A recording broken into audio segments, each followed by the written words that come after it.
இந்த பயோவிரதத்தை அதிதி தேவி தனக்கு புத்திரவரம் வேண்டும் என்று அவளுடைய இந்திராதி தேவர்கள் எல்லாம் பலி சக்கரவர்த்தியினால் அபகரிக்கப்பட்ட சொர்க்கலோக ராஜ்யத்தை இழந்து இந்திராதி தேவர்கள் எல்லாம் அவதிப்படுகிறார்கள் என்பதை உணர்ந்த கஷ்யப மகரிஷி என்பதை உணர்ந்த தேவகூதி அம்மா கஷ்யப மகரிஷியிடம் எங்கள் கவலையை போக்குவதற்கு என்ன வழி என்று கேட்டால், அப்பொழுது கஷ்யபர் சொல்கிறார், பகவானை சந்தோஷப்படுத்துவது ஒன்றுதான் ஒரே வழி, பகவானை தவிர நம் கவலைகளை போக்குபவர்கள் வேறு யாரும் கிடையாது என்று பயோவிரதத்தை சொல்லிக் கொடுக்கிறார். அந்த பயோவிரதம் இன்றும் பாகவதத்தில் இருக்கிறது. அதை எப்படி முறையாக அனுஷ்டிக்க வேண்டும் என்ற 10 நாட்கள், அந்த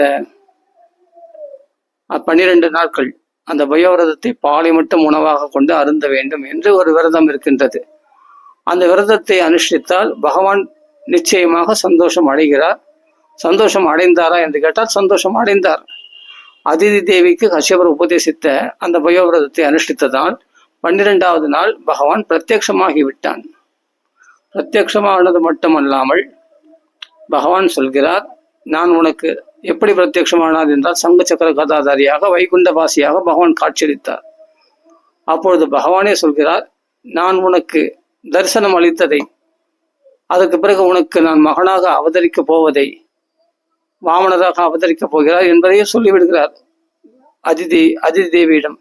அம்மா கவலைப்படாதே, நான் உனக்கு தரிசனம் கொடுத்ததையும் பின்னாடி உனக்கு வந்து வாமனாவதாரமாக அவதரித்து நான் காரியத்தை சாதித்து கொடுக்கிறேன் என்று பகவான் வாக்களித்தார்.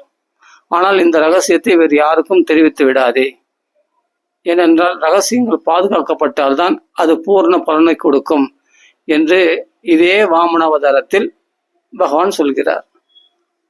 இதெல்லாம் நம்ம பாகவதத்துல படிக்கணும். நுணுக்கமான விஷயங்கள்லாம் பாகவதத்துல நிறைய இருக்கு. அதெல்லாம் படிச்சுட்டே இருந்தாதான் நமக்கு அதெல்லாம் வந்து நிறைய விஷயங்கள் தெரிய வரும். சில ரகசியங்கள்லாம் நம்ம அனுஷ்டிக்கிறோம்னா அதை 4 பேர்களை சொல்ல மாட்டாங்க, மகான்கள் சொல்ல மாட்டாங்க. அதனால்தான் அந்த காலத்துல ரகசியங்கள்லாம் போற்றி பாதுகாக்கப்பட வேண்டும் என்ற ரகசியங்களை மறைத்தார்கள். எல்லாவற்றையும் சொன்னாலும் அது அவர்களுக்கு பிரயோஜனப்படாது. யாருக்கு அந்த பாக்கியம் இருக்கிறதோ அவர்களுக்கு தான் அந்த ரகசியங்கள் அது அவர்களுக்கு பலிதமாகும். அதை எடுத்துக்கொள்வார்கள். அந்த ரகசியத்தை பிடித்து கொண்டு அவர்கள் பலனை பெறுவார்கள். அந்த ரகசியங்களை அனுஷ்டிப்பார்கள், அதை சாதிப்பார்கள். அந்த ரகசியங்களை, அந்த ரகசிய உபதேசங்களை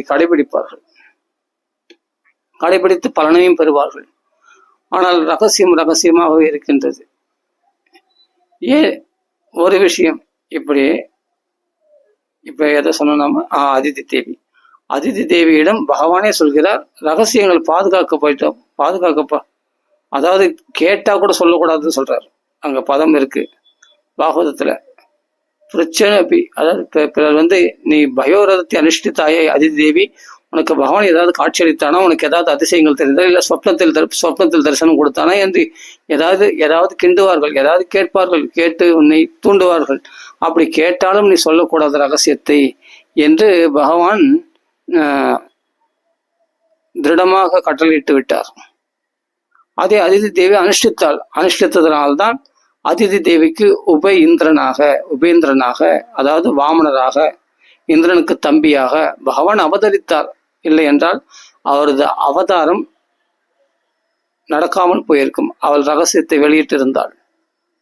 அதனால்தான் அவள் காரியத்தை சாதிக்க முடிந்தது. பலி சக்கரவர்த்தியிடம் இருந்து 3 அடி மண்ணை அசித்து 2 அடியால சொர்க்கலோகங்களை எல்லாம் அளந்து இந்திரனுக்கு மறுபடியும் தேவலோகத்தை மீட்டு கொடுத்தார். அதிதி தேவியினுடைய விரதமும் பலித்தது.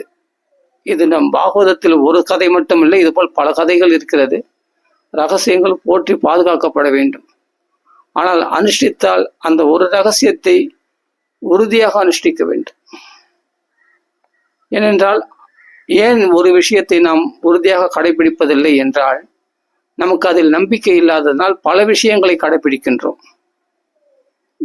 ஏதாவது ஏக பக்தி விசிஷ்யதே, ஏதாவது ஒரு சாதனையை கடைபிடித்து அதில் முழுமை பெற வேண்டும். அந்த முழுமை பெற வேண்டும் என்ற நோக்கத்தோடு நாம் தொடர்ந்து அதை முயற்சித்தோமானால் சோதனைகள் வரும். அந்த சோதனை காலங்களில் தான் அவர்கள் வேறு வேறு சாதனைகளில் மாறுகிறார்கள். வேற யாராவது ஒரு மகாத்மா வேற ஏதாவது விஷயம் சொல்லுவாரா, புதுசா ஏதாவது சொல்லுவாங்களா, புதுசா ஏதாவது சொல்லுவார்களா என்று தான் இயங்குகிறார்களே தவிர அந்த பழைய விஷயம் அது ஏற்கனவே தெரிஞ்ச விஷயம்தான்.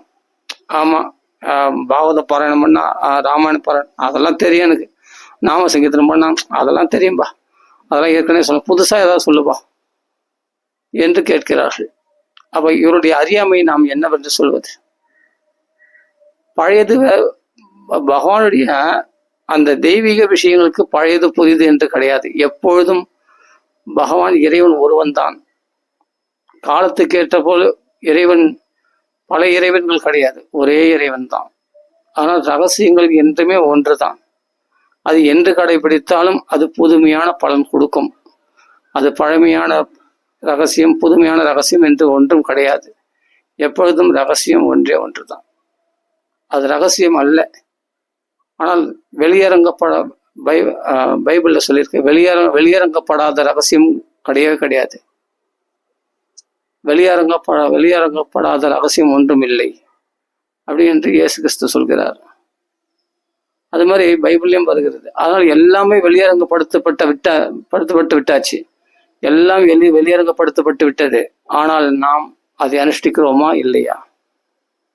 அதுதான் முக்கியமான விஷயம். ஏனெனில் குருமார்களிடத்திலும் நமக்கு நம்பிக்கை இல்லை, தெய்வங்களிடத்திலும் நம்பிக்கை இல்லை, அந்த மந்திரங்களிலும் அவர்கள் சொல்லக்கூடிய சாதனைகளிலும் அவர்களுக்கு நம்பிக்கை இல்லை. இதுதான் காரணம். சிறிது சோதனை அப்படியே அவர்கள் கடைபிடித்து அது பலன் கொடுக்காவிட்டால், சிறிது அனுஷ்டித்து பலன் கொடுக்காவிட்டால் உடனே அதை கைவிட்டு விட்டு வேறொரு சாதனத்தை நாடுகிறார்கள், வேறொரு குருமாரை நாடுகிறார்கள், வேறொரு தெய்வத்தையே வேறொரு தெய்வத்தை மாற்றிக்கொள்கிறார்கள். ஏன் மதத்தையே கூட மாற்றிக்கொள்கிறார்கள். எனவே இந்த மதத்தில் எனக்கு பலன் கொடுக்கவில்லை, அதனால் நான் வேறு மதத்துக்கு மாறுகிறேன் என்று மாறிவிடுகிறார்கள். ஏனெனில் சரியான ஒரு குரு, ஒரு வழிகாட்டி இல்லாததனால், சோதனைகளை தாங்கிக் கொள்ளக்கூடிய சக்தி இல்லாததனால், சரியான ஒரு குரு வழிகாட்டி இல்லாததனால், அது மட்டும் இல்லாமல் அதில் அந்த ஆன்மீக சாதனை அந்த ஆன்மீக பலன் கொடுப்பதில் அனுபவம் இல்லாததால், அந்த ஆன்மீக பலன் ஏற்கனவே நாம் சாதித்து அதில் பலன் பெற்றிருந்தால் மீண்டும் மீண்டும் நம்ம அந்த சாதனைகளில் முயற்சி பெறுவோம். அப்படி நம்மளுக்கு அதில் அனுபவம் இல்லாததால், ஒன்று அனுபவம் இல்லாதது, சரியான குரு இல்லாததுனால், வழிகாட்டி இல்லாததுனால், அதே போல் சோதனையை தாங்கிக் கொள்ள சக்தி இல்லாததுனால் நாம் ஒரு விஷயத்தை விட்டு விடுகின்றோம். ஒரு அனுஷ்டானத்தை, ஒரு ரகசியத்தை கடைபிடிக்கிற அது மந்திரமோ அல்லது பாராயணமோ ஏதோ ஒன்றை அனுஷ்டிப்பதில் இருந்து நாம் பின்வாங்கி விடுகிறோம். பின்வாங்கிவிட்டு வேறொரு விஷயத்தை, சாதனையை நாடுகின்றோம். நன்றாக புரிந்து கொள்ள வேண்டும். ஏனெனில் ஒவ்வொரு மனிதரும் நல்லது என்று எல்லாம், இதெல்லாம் நல்லது என்று எல்லாம் சொல்லுவார்கள், எல்லாம் நல்லது என்று சொல்வார்கள். ஆனால் அவர்கள் அனுபவத்தில் போய் பாருங்கள், ஒன்றையும் கடைபிடிக்க மாட்டார்கள். எனக்கு இதுதான் ஆச்சரியம். என்னவெனில், நாம் இதெல்லாம் அனுபவித்திருக்கிறோமே, இந்த சாதனைகளில் எல்லாம் நாம் அந்த சோதனைகள் வரும்போது அதை தாண்டி தொடர்ந்து முயற்சி செய்தால் கண்டிப்பாக முயற்சி மெய்வருத்த கூலி தரும். முயற்சி மெய்வருத்த கூலி தரும் கண்டிப்பாக. ஆனால் சோதனைகள் வரும், அது இல்லை என்று சொல்ல முடியாது. எந்த சாதனைகள் செய்தாலும், சாதாரணமாக லோக விஷயங்களிலே எவ்வளவு போராடி ஒரு நாள் பூரா கஷ்டப்பட்டு தான், மாசம் பூரா கஷ்டப்பட்டு தான் 1ஆம் தேதி சம்பளம் வாங்குகிறார்கள். கஷ்டப்படாமல் நோ பெயின் நோ கெயின், கஷ்டப்படாமல் எதுவும் கிடையாது அல்லவா? சாதாரணமா உலக விஷயமே அப்படி என்றால் ஆன்மீக விஷயங்கள் கொஞ்சம் யோசித்து பார்க்க வேண்டும். சுலபமாக நமக்கு எந்த கஷ்டங்களும் வரக்கூடாது, ஆனால் பலன் மட்டும் பெரிதாக பலன் கிடைக்க வேண்டும். அது எப்படி நடக்கும்? நீ நாம சங்கீர்த்தனம் சுலபம் என்கிறார்கள், ஆனால் நாம சங்கீர்த்தனத்திலேயும் சோதனைகள் உண்டு. நன்றாக புரிந்து கொள்ளுங்கள். அதிலும் 10 அபராதங்கள் இல்லாமல் இருந்தால்தான் முழுமையான பலன் கிடைக்கும். இல்லை என்றால் பலன் நாளடைவில் தான் பலன் கிடைக்கும், உடனே பலன் கிடைக்காது. அதையும் புரிந்து கொள்ள வேண்டும்.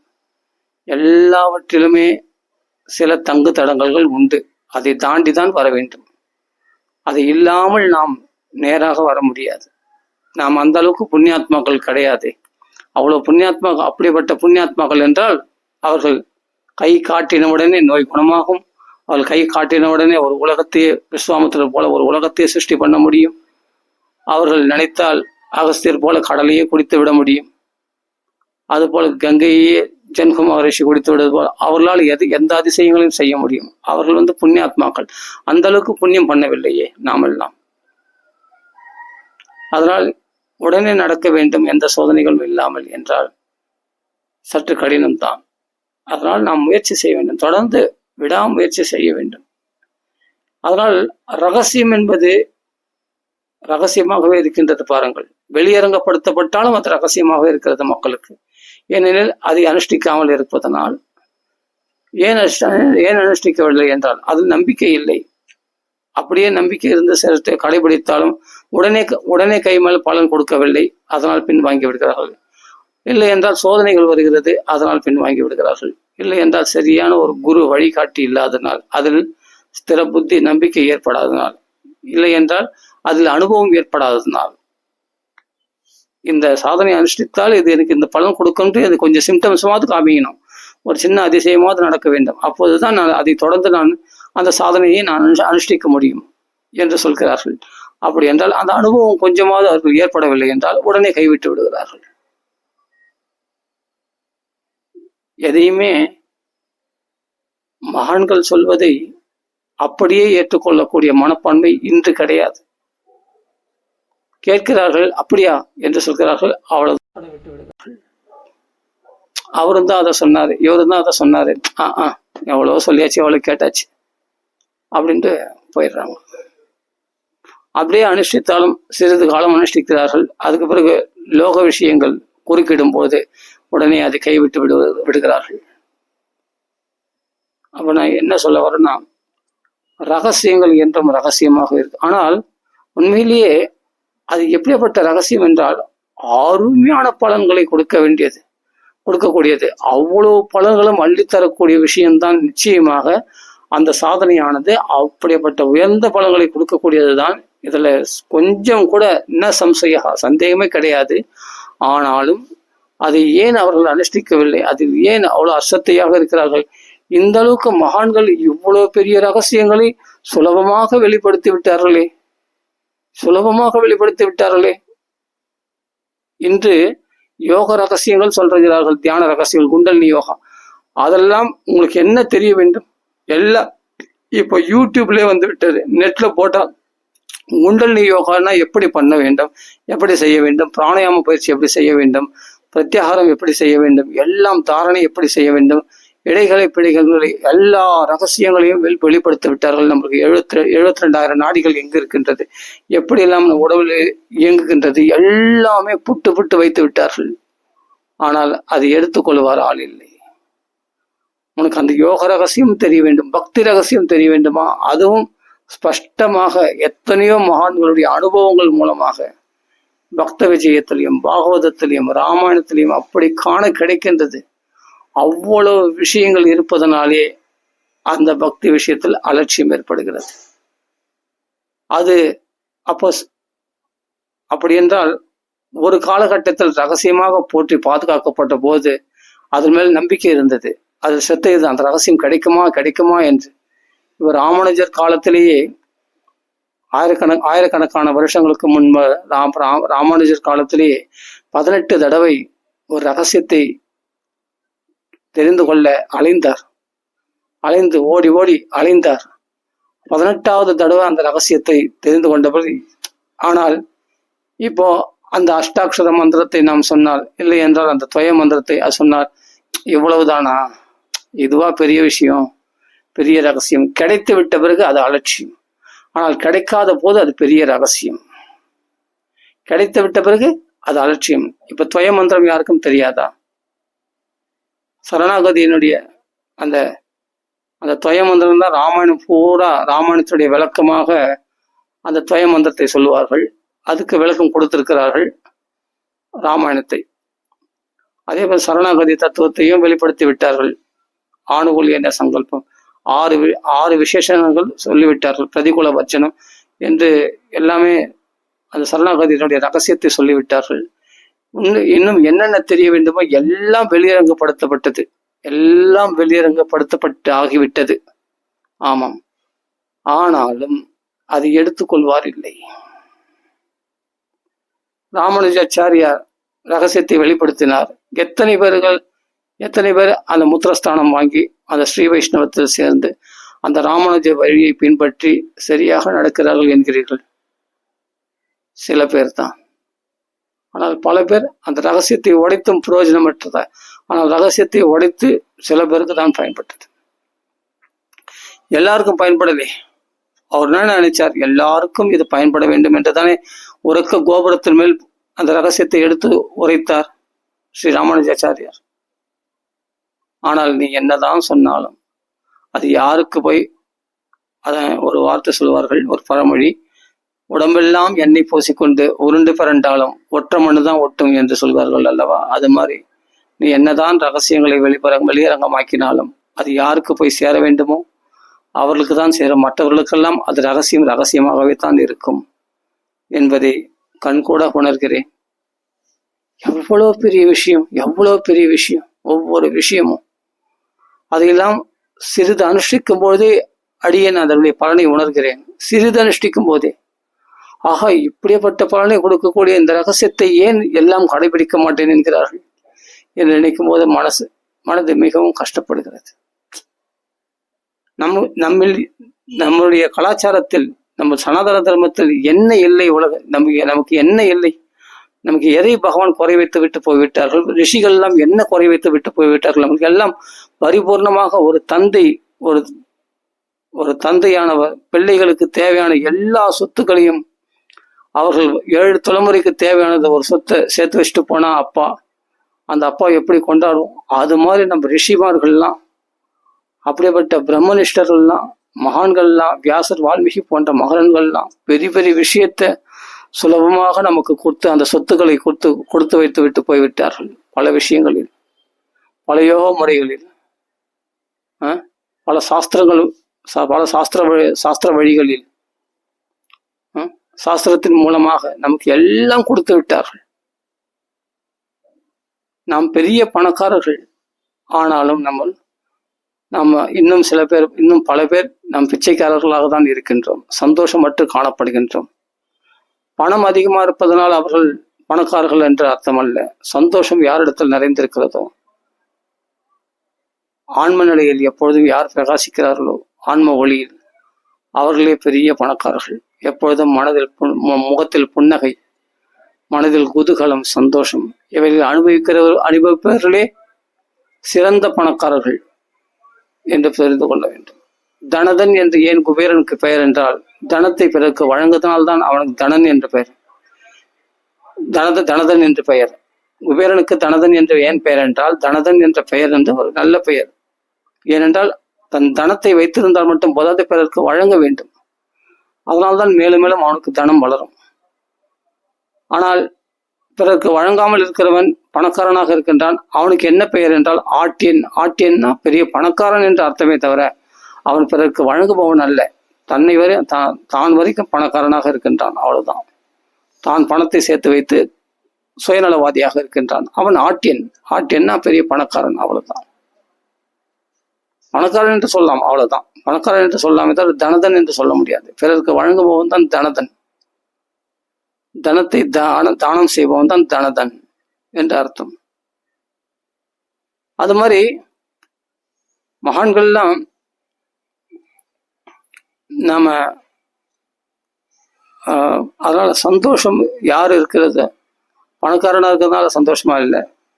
ஆன்ம இது போல அனுஷ்டிப்பவர்கள், இந்த விஷயங்கள், இந்த சாதனைகளை அனுஷ்டிப்பவர்கள் தான், அதை அனுஷ்டித்து கடைபிடித்தவர்கள் பெரிய பெரிய பலன்களை பெறுகிறார்கள். சில யாகங்களை செய்தால் சொர்க்கலோகத்தை அடையலாம் என்று சொல்லியிருக்கிறது, வேதங்களே சொல்லியிருக்கிறது. ஆனால் அவைகளை இன்றைய காலகட்டத்தில், கலியுகத்தில் அதை அனுஷ்டிக்க முடியாது. அப்படியே அனுஷ்டித்தால் நிச்சயமாக அவர்களுக்கு குறைஞ்சபட்ச பலனாவது கிடைக்கும். பலனற்று போக மாட்டார்கள். நீ எந்த அளவுக்கு அனுஷ்டிக்கின்றாயோ அந்த அளவுக்கு பலன் நிச்சயமாக உண்டு. சாஸ்திரங்கள் சொல்லியிருக்கிறது, கர்மகாண்டங்களில், வேதங்களில். அனுஷ்டித்தால், சரியாக அனுஷ்டித்தால் நிச்சயமாக சொர்க்கலோகத்தை ஏற்றம் பெறுவார்கள். இது துவாபர யுகத்திலேயே பிராமணர்கள் எல்லாம் இது போல் ஏகங்களை அனுஷ்டித்திருக்கிறார்கள். எதென்றால் சொர்க்கலோகத்தில் ஒரு சௌக்கியத்தை அனுபவிக்க வேண்டும் என்று. இதெல்லாம் நடந்திருக்கிறது. நம்ம முன்னோர்கள் கடைபிடித்திருக்கிறார்கள், அதை அடைந்தும் இருக்கிறார்கள்.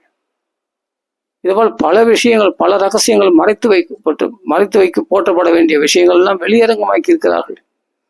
ஆனால் இன்னும் சில விஷயங்கள், ஆனாலும் வெளியரங்கமான விஷயமே நம்மளால் கடைபிடிக்க முடியவில்லை. இந்த ரகசியங்களே இன்னும் நிறைய ரகசியங்கள், சில விஷயங்கள்லாம், சில தாதுக்கள், சில மூலிகைகள்லாம் தடவினால் பித்தளை தங்கமாகும், இரும்பு தங்கமாகும்.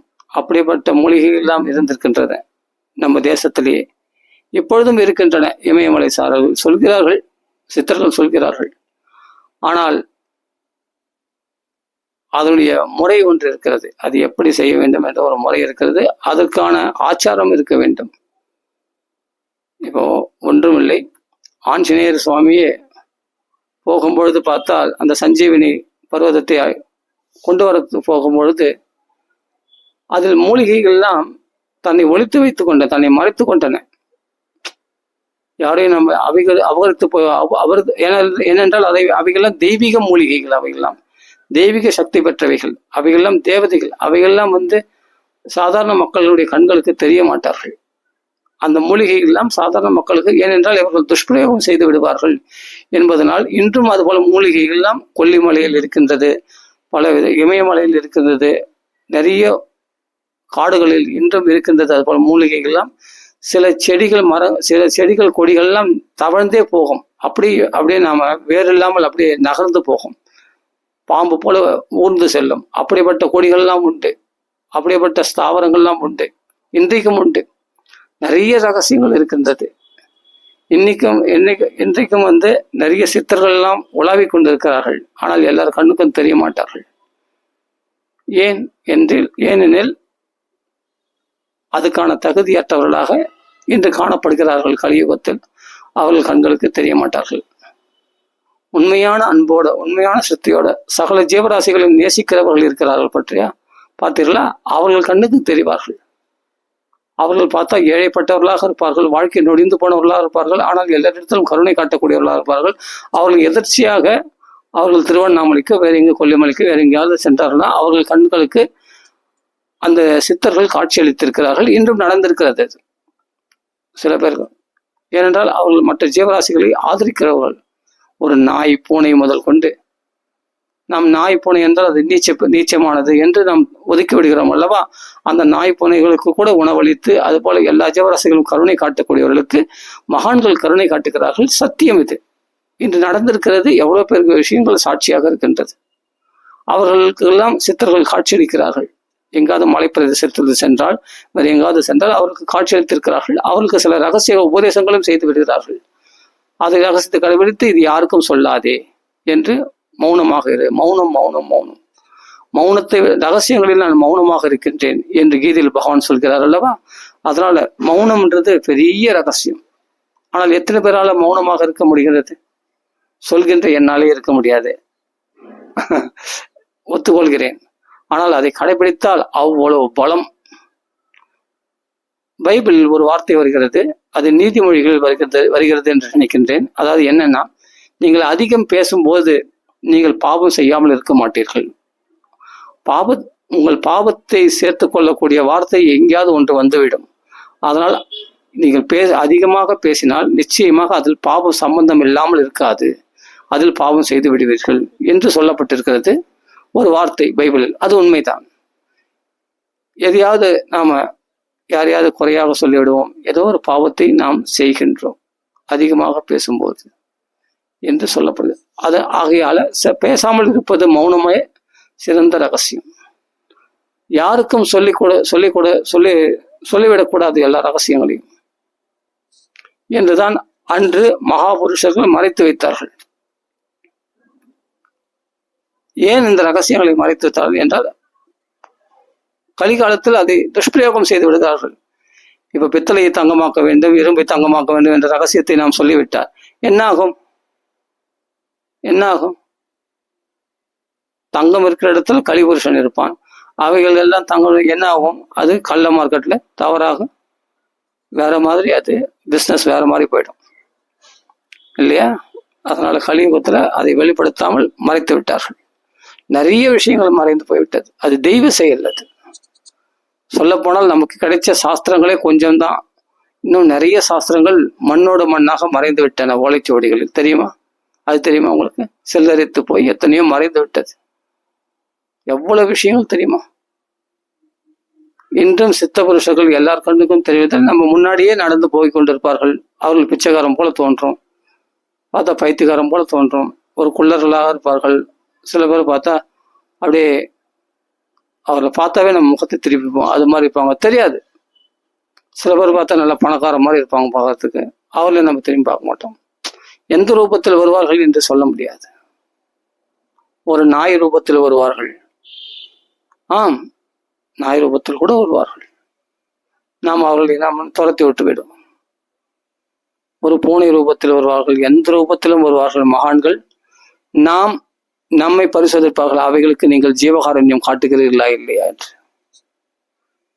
யார் ஜீவகாரண்யம் காட்டுகிறார்களோ அவர்களுக்கு வேற விதத்தில் அவர்கள் பலனை கொடுத்து விட்டு கண்ணுக்கு தெரியாமல் உடனே மறைந்து விடுவார்கள். கண்ணுக்கு தெரியாமல் பார்த்து கொண்டிருக்கும் போதே மறைந்து விடுவார்கள். இது போல அதிசயங்கள் நிறைய நடந்திருக்கின்றது. அதனால் நாம்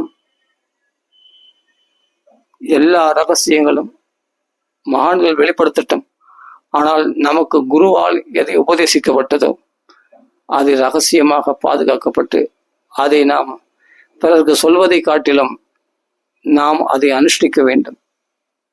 தொடர்ந்து அனுஷ்டானத்தில் இருக்க வேண்டும். அனுஷ்டானத்தில் தொடர்ந்து அது ரகசியத்தில் நீ தொடர்ந்து அனுஷ்டித்து பாகவத பாராயணமா இல்லை ராமாயண பாராயணமா, அது எவ்வளவு சிரமங்கள் வந்தாலும் நான் இதை விடுவதில்லை. இந்த பாராயணத்தை விட்டு விட்டு நான் சாப்பிடுவதில்லை, பாராயணத்தை முடிக்காமல் நான் சாப்பிடுவதில்லை, தூங்குவதில்லை என்று விரதமாக மேற்கொண்டு யார் அனுஷ்டிக்கிறார்களோ நிச்சயமாக அவர்கள் கை மேல் பலன் உண்டு. அதுதான் என் ஆச்சரியமாக இருக்கின்றது. இந்த ரகசியங்களை எல்லாம் இப்படி வெளிப்படுத்தி விட்டார்கள் இந்த மகாத்மாக்கள். அது மட்டும் இல்ல, இதெல்லாம் கட்டுக்கதை என்று வேற சொல்கிறார்கள். நம்பிக்கையற்றவர்கள் நாஸ்திகர்கள் கட்டுக்கதை என்று சொல்கிறார்கள். இதெல்லாம் சும்மா பலன், இவ்வளவு போல இதெல்லாம் கிடைக்குமா, குடும்ப விருத்தி, தனதானிய விருத்தி, ராமாயண பட்சா கிடைக்குமா, இதெல்லாம் யார் நம்புறது என்று சொல்கிறார்கள். அதை ஏற்றுக்கொள்ளாத மட்டுமல்ல, அதை அலட்சியப்படுத்தி அதை பொய் என்று வேற சொல்லி விடுகிறார்கள். இப்படிப்பட்டவர்களை நாம் என்னவென்று சொல்வது? ஆனால் எதையுமே நாம் ஆராய்ச்சி செய்து கொண்டிருக்க வேண்டாம். மகான்கள் எல்லாம் செய்ய சொல்லிவிட்டு போனது அத்தனையும் 100க்கு 100 உண்மை. அத்தனையும் நாம் நம்ப வேண்டும். நம்பிக்கை தான் முக்கியம். எல்லா ரகசியங்களும் நமக்கு வெளிப்படுத்தி விட்டார்கள். ஆனால் நாம் எல்லாவற்றையும் கேட்டு ஒன்றை கூட அனுஷ்டிக்காமல் இருக்கின்றோம். எல்லாவற்றையும் கடைபிடிக்க முடியாது. நிச்சயமாக எல்லாவற்றையும் கடைபிடிக்க முடியாது. நம்மால் முடிந்தவரையாவது கடைபிடிக்கலாம் அல்லவா?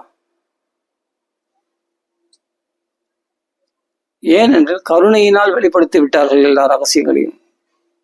ஆனால் நம் மக்கள் அதை ஏற்றுக்கொள்ள மறுக்கிறார்கள். சொல்ல போனா எல்லா ரகசியத்தை விட சிறந்த ரகசியம் எதுனா மௌனம் தான். பெரிய ரகசியம். நம் அனுஷ்டித்து கொண்டிருக்க வேண்டும். உண்மையிலே சொல்ல போனால் பகவானே அடியனுக்கு குருவாக இருந்து பல விஷயங்களை சொல்லிக் கொடுத்திருக்கிறோம். நாம் ஒன்று புரிந்து கொள்ள வேண்டும். நாம் பல தடவை உண்மையிலேயே சத்தை இருக்கிறதா அவர்களுக்கு, நீங்கள் அனுஷ்டிக்கிறீர்கள் என்றால் உங்களுக்கு பெரிய பலனை கொடுக்கும். அந்த பலன் எப்பொழுது கெட்டுப்போகும் என்றால், நீங்கள் தகுதியற்றவர்களுக்கு அந்த உபதேசித்தீர்களானால் அந்த பலன் வீணாக போய்விடும். சாதாரணமாக நாம சங்கீர்த்தனத்தை ரொம்ப சாதாரணமாக சொல்லிவிடுகிறோம். எல்லாம் நாமா சொல்லுங்க அப்படின்னு. ஆனால் தகுதியற்றவர்களுக்கு உபதேசிப்பதால் அவர்கள் தபசை இழக்கிறார்கள்.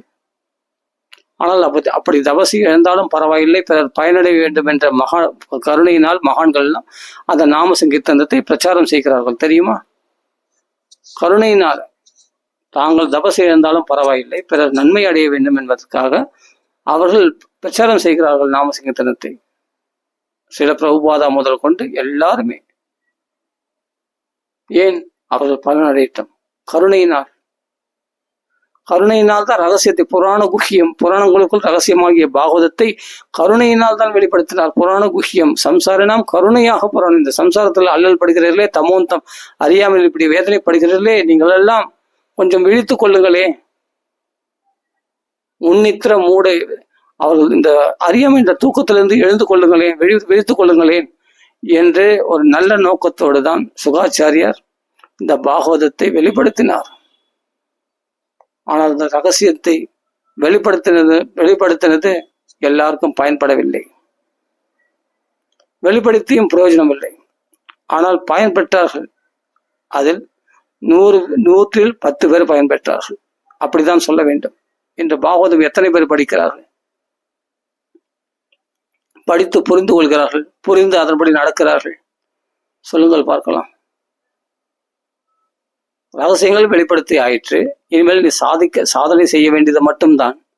அதையும் செய்யவில்லை என்றால் அப்புறம் வேற என்ன செய்வது? சொல்லுங்க பார்க்கலாம்.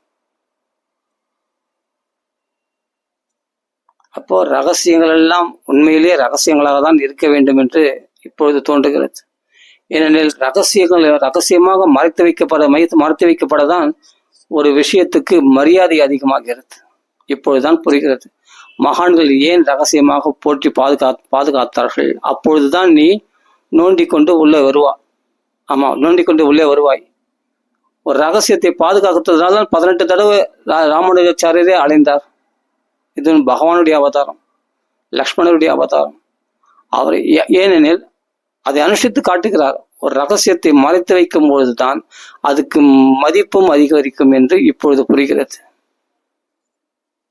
அதனால்தான் மகான்கள் அதை ரகசியப்படுத்தி வைத்திருந்தார்கள். சொல்லாதே, யாருக்கும் உபதேசிக்காதே, மௌனத்தை கடைபிடி, நீ கடைபிடித்து நன்றாக பயன்பெற்றாய். ஆனால் அதற்கு பிறகு இதில் யார் சத்தை உடையவர்களோ, இதில் யார் ஆர்வம் உள்ளவர்களோ, யார் இந்த கேலி கிண்டல் பரிகாசம் செய்யாதவர்களோ மகான்களை, அதே சமயத்தில் பக்தியை நிந்திக்காதவர்களோ, யார் இருக்கிறார்களோ அவர்களுக்கு இந்த ரகசியத்தை வெளிப்படுத்து என்று மகான்கள் உபதேசித்தார்கள். அப்போ ரகசியமான விஷயங்களை ரகசியமாகவும், சில பொதுவாக சொல்ல வேண்டிய விஷயங்களை பொதுப்படையாகவும் சொல்லிவிட்டார்கள். அதுக்காக மறைக்கிறார்கள் என்றால் மக்கள் நலன் பெற வேண்டும், நலம் பெறக்கூடாது என்பதனால் மறைத்தார்கள் என்ற அர்த்தமல்ல.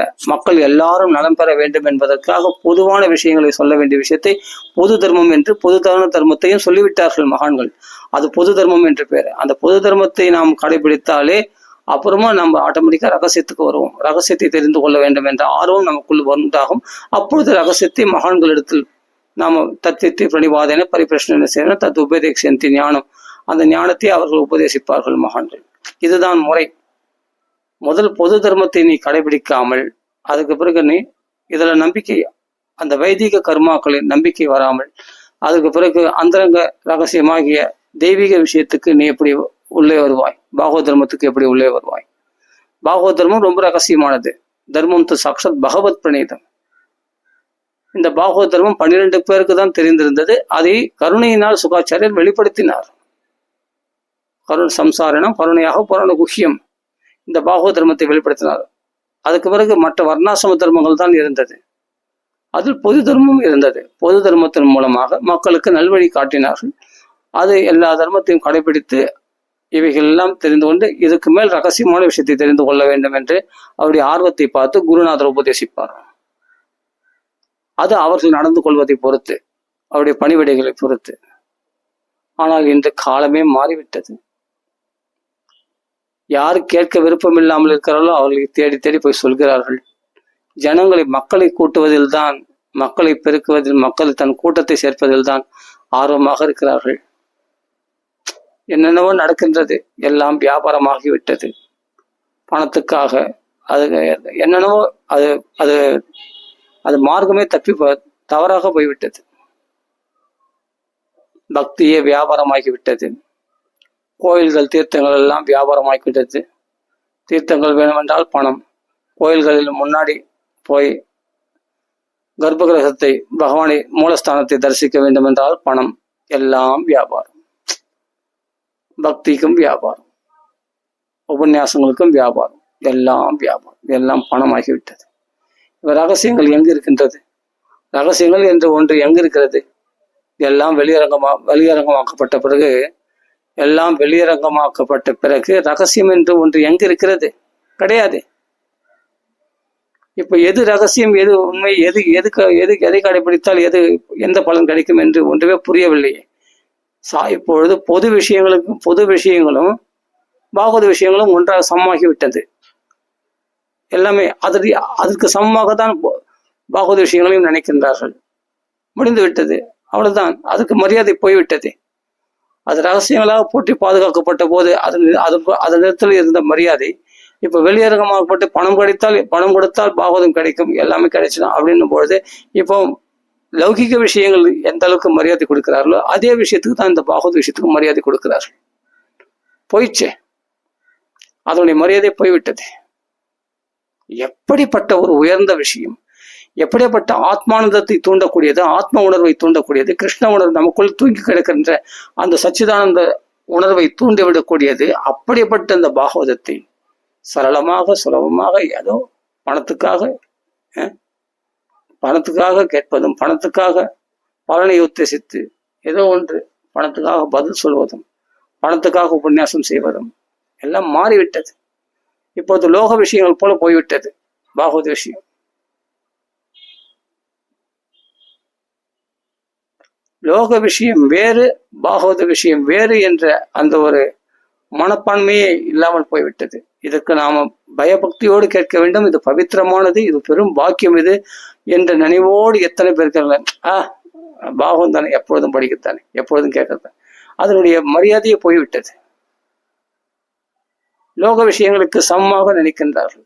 சொல்ல போனால் லோக விஷயத்துக்கு முக்கியத்துவம் கொடுப்பதில் கூட பாகவத விஷயத்துக்கு முக்கியத்துவம் கொடுக்க மாட்டேன் என்கிறார்கள். அந்த அளவுக்கு போய்விட்டது. அப்ப ரகசியமாகத்தான் இருக்க வேண்டும். பொதுவான விஷயங்கள் பொதுவான விஷயமாக தான் இருக்க வேண்டும் என்று இப்பொழுது புரிகிறது. மகான்கள் ஏன் மறைத்து வைத்தார்கள் என்று இப்பொழுது புரிகிறது. எல்லாம் மகான்கள் காரணம் இல்லாமல் ஒரு விஷயத்தை செய்ய மாட்டார்கள். பின்னாடி இதனுடைய வேல்யூ என்ன, இதனுடைய மதிப்பு என்ன, இதனுடைய மகத்துவம் என்ன, எப்படிப்பட்டது இந்த பாகவதம், எப்படிப்பட்ட ரகசியம், இதை அனுபவித்தவர்களுக்கு தான் தெரியும். இந்த ராமாயணம் எப்படிப்பட்ட உயர்ந்த கிரந்தம், இதை படித்தால் எவ்வளவு உயர்ந்த பலன்கள் கிடைக்கும், அதை அனுஷ்டித்தவர்களுக்கு கண் கூட எத்தனையோ பேருக்கு சொல்லியிருக்கிறார்கள். ஆனால் அதை விளம்பரப்படுத்தி அதன் மதிப்பே இல்லாமல் செய்து விட்டார்கள்.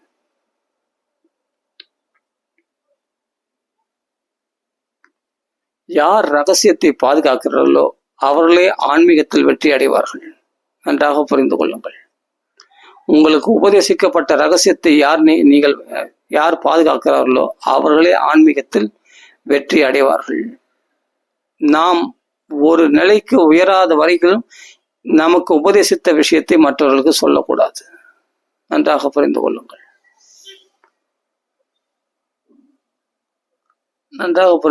பணத்துக்காக அதை விற்கக்கூடாது.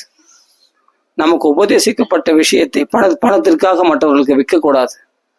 நீ அற்பமான பணத்தை எதிர்பார்க்கிறாய், ஆனால் மகான்கள் உனக்கு உபதேசித்த அந்த விஷயமானது உனக்கு அமோகமான பலன். இது என்ன பணம்? இது ஒன்றுமேலே உனக்கு அஷ்டமா சித்திகளையும் கைவரப்பட கூடும். மகான்கள் உபதேசத்தை நீ கடைபிடித்தானே, ஆனால் அதை பணத்துக்காக நீ விற்றாய், ஆனால் அது அத்தோடு நின்றுவிடும்.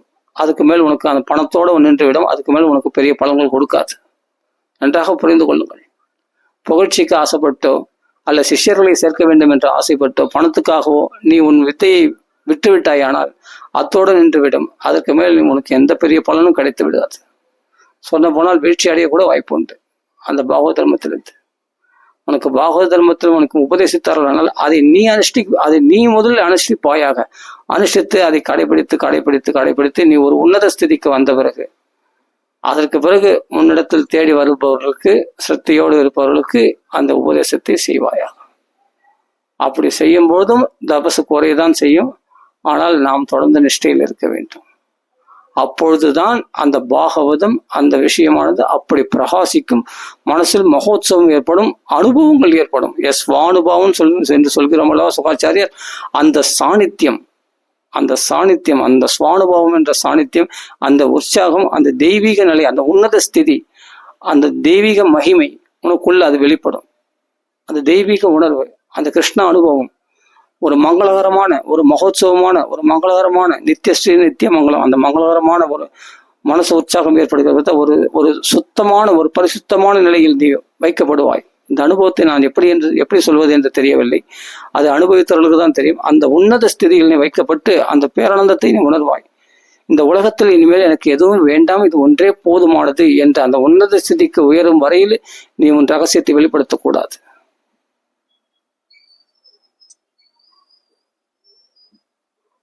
ஆண்களிடத்தில் அதற்கு எதற்காக உபதேசத்தை வாங்கினாயோ அதை அவ்வளவு உபதேசம் வாங்கும் பொழுது அந்த ரகசியத்தை தெரிந்து கொள்வதற்காக எவ்வளவு பாடுபட்டு இருப்பாய். அதை அடைவதற்கு 1 நாளா 2 நாளா வருஷ கணக்காக பாடுபட்டு இருப்பாய். ஆனால் இன்று கிடைத்து விட்ட பிறகு, அது அனுபவத்தை கிடைத்து விட்ட பிறகு பிற இடத்தில் சொல்லிக்கொள்ள மனது தூண்டுகின்றது. சில பேருக்கு தனக்கு ஏற்பட்ட அனுபவத்தை பிற இடத்தில் ஷேர் செய்து கொள்ள வேண்டும், பிற இடத்தில் சொல்ல வேண்டும். அந்த அவர்களால் சொல்லாமல், அவர்கள் ஓட்டவை அவர்கள் உளராமல் இருக்க முடியாது. அதனால் பிற இடத்தில் அப்படி உளறி விடுவார்கள். அதனால் என்னென்ன பெரிய நஷ்டம் அடைகிறார்கள். விளையாட்டாக நீ உளறுகின்றதுனால பெரிய லாபத்தை நீ இழக்கின்றாய் என்பதை நீ உணர மறுக்கின்றாய். ஏனெனில் சரியான குரு இல்லை, சரியான வழிகாட்டி இல்லாததுனால். ரகசியம் என்றால் ரகசியம்தான், அது பாதுகாக்கப்பட வேண்டும் தான். கடைசி வரையில் அதை மாற்றக்கூடாது. அந்த உறுதியிலிருந்து நாம் மாறக்கூடாது. திருடமாக அதை கடைபிடிக்க வேண்டும். ஏன் அதிலிருந்து வழிவிடுகிறார்கள்? இது பெரிய பலனை கொடுக்கின்றதே, இது எப்படி? அதை அனுபவித்தவர்கள் இந்த ரகசியத்தை வெளிப்படுத்த மாட்டார்கள். இவ்வளவு பெரிய பலனை கொடுக்கின்றதே, அதை அனுபவித்தவர்கள் நான் சொல்கிறேன். ஒரு சாதனத்தை குரு உபதேசத்தின் மூலமாக ஒரு சாதனையை பெற்றுவிட்டார்கள். அந்த சாதனை கடைபிடிக்கிறார்கள். ஆனால் அந்த சாதனையை இவர்கள் கடைபிடிக்கும் போது சில அனுபவங்கள் ஏற்படும், சில பலன்களை கொடுக்கும்போது அமோகமான பலன்களை கொடுக்கின்றதே என்று மேலும் மேலும் பலன்கள் அதிகமாக கொடுக்க இந்த சாதனை, இந்த மந்திரங்களுக்கு, இந்த பாராயணங்களுக்கு இவ்வளவு பெரிய மகிமை இருக்கிறதா என்று அவர்கள் உணர்ந்த பிறகு அது என்ன பண்ணுவார்கள்? அதை போட்டு பாதுகாக்க நினைப்பார்கள் நிச்சயமாக. ஏனெனில் ஒருத்தனுக்கு புதையல் கிடைத்து விட்டதென்றால் அதை மறைத்து வைக்கத்தான் பார்ப்பானே தவிர அதை மற்றவர்களிடத்தில் பங்கிட நினைக்க மாட்டான். ஏனெனில் பிறத்தில் அதை ஷேர் பண்ண ஆனால் பெரிய புதையலாச்சு, கோடிக்கணக்கான பணம் கிடைச்சிருக்குன்னு தான் டக்குன்னு யாரெல்லாம் யாருக்கும் தெரியாம அதை கொண்டு போக தான் நினைப்பானே தவிர ஒரு திருடன் அவன் எப்படியாப்பட்டவனா இருந்தாலும் அந்த ஆசை உண்டாகும் அல்லவா? அது யாருக்கும் சொல்லக்கூடாது. அந்த 1 கோடி ரூபாய் கிடைச்சிருக்கு, நமக்கு கிடைக்காது, நம்மளே ஏழப்பட்டவங்க, அடுத்த வேலை சாப்பாட்டுக்கு வழி இல்லை, 1 கோடி ரூபாய் கிடைச்சிருக்கோம்னா என்ன பண்ணுவான்? அதை யாருக்கும் தெரியாம தானே பாதுகாப்பான் அதை. ஏன்னா அதை டக்குன்னு பேங்க்ல போட்டு எப்படியாவது ஒரு சேஃப்டி பண்ணி ஒரு வீடு கட்டி நல்லபடியா அந்த பணத்தை பேங்க்ல போட்டு வர வட்டியை வச்சுன்னு சாப்பிட்டுன்னு ஏதாவது செய்யலாம் என்று தான் நினைப்பான் அவன். யோசித்து பாருங்கள். அது மாதிரி இந்த மந்திரம் ஒன்று கிடைத்து ஒரு குருநாதர் மூலமாக ஒரு உபதேசத்தை பெற்று விட்டோமானால் அது புதையல் கிடைத்தது போல அதை பாதுகாக்க வல்லவா நினைக்க வேண்டும். அதை போய் வெளியரங்கப்படுத்தி விட்டால், நீ அந்த 1 கோடி ரூபாய் 10 பேர் கொடுத்து விட்டால் அப்புறமா நீ எதிர்காலத்துக்கு என்ன செய்வாய் சொல்லும் பார்ப்போம். யோசிக்க வேண்டும்.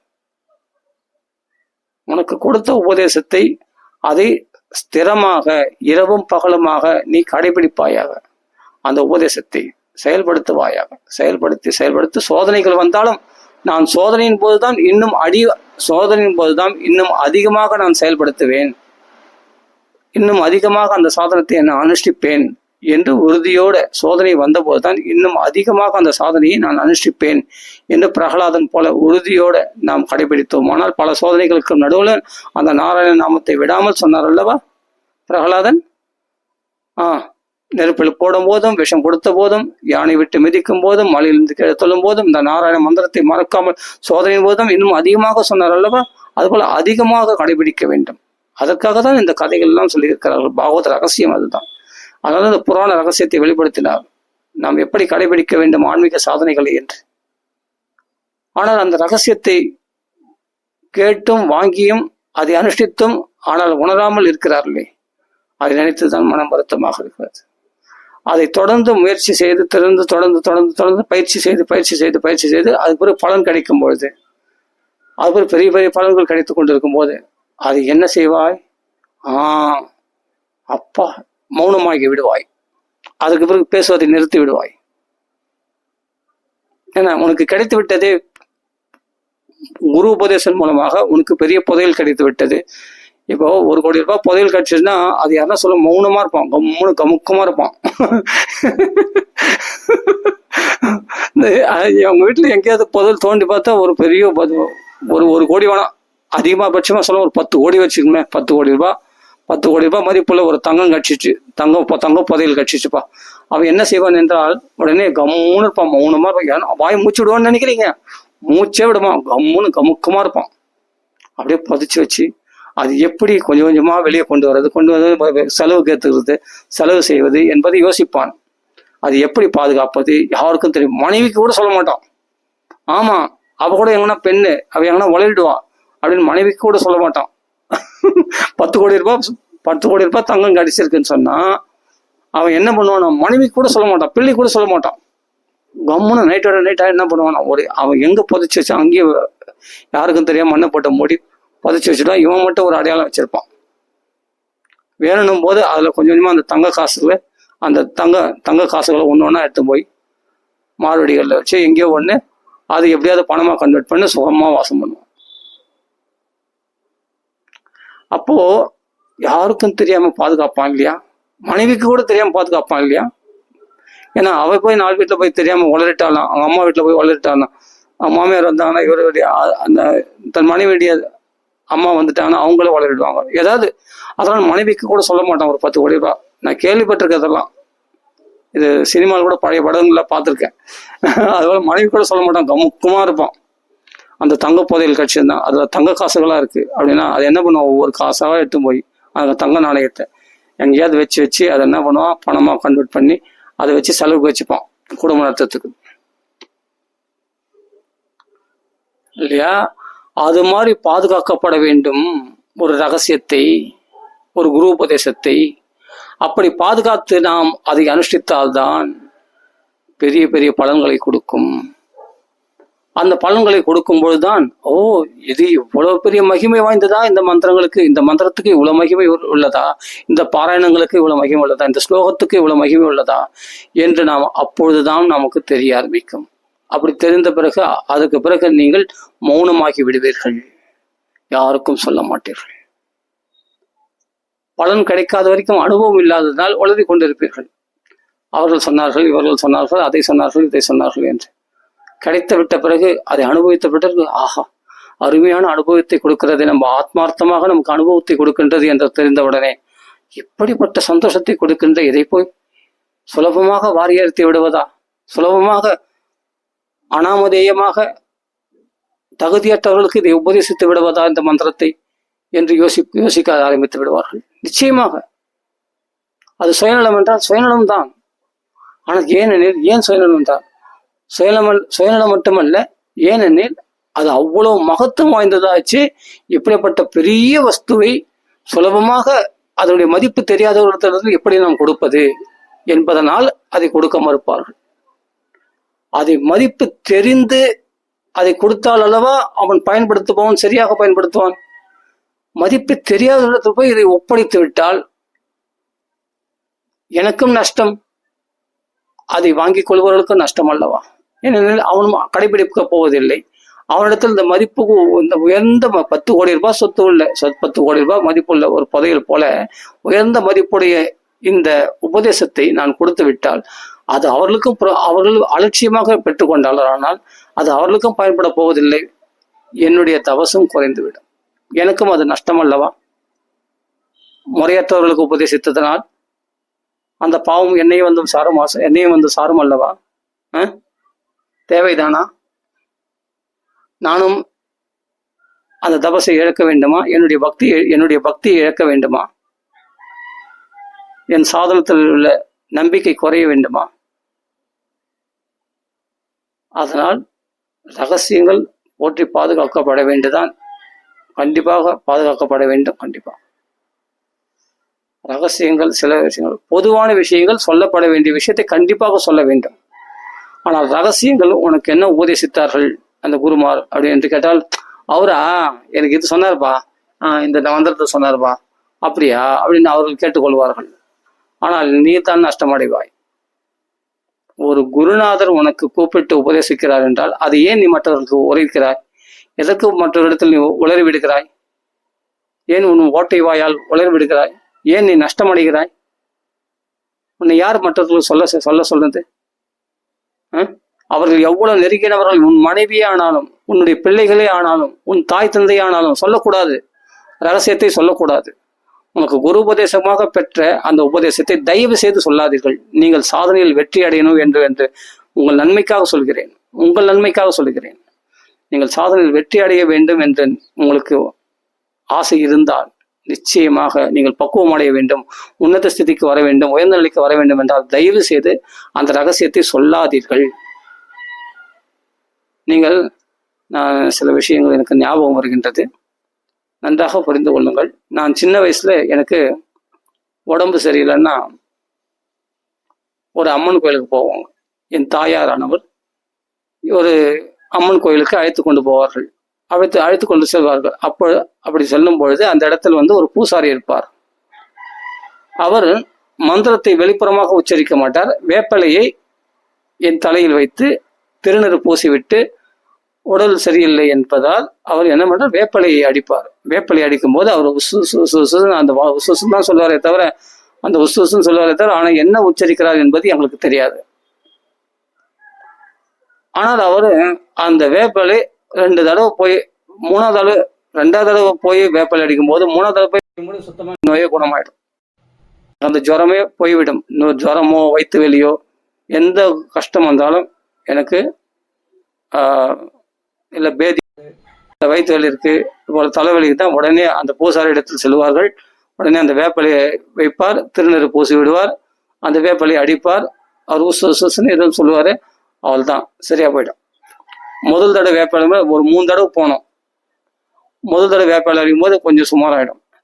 2வது தடவை ஒரு 2 நாள் பொறுத்து மறுபடியும் போவோம். அப்போ 3வது தடவை போகும்பொழுது பார்த்தா சுத்தமாக குணமாயிட்டு இருக்கும். குணமான பிறகு அவர் ஒரு தண்ணி வச்சிருப்பாரு, அந்த தீர்த்தம், அந்த தண்ணியை குடிக்க சொல்வார். குடிச்சாதான் முடிஞ்சு போச்சு.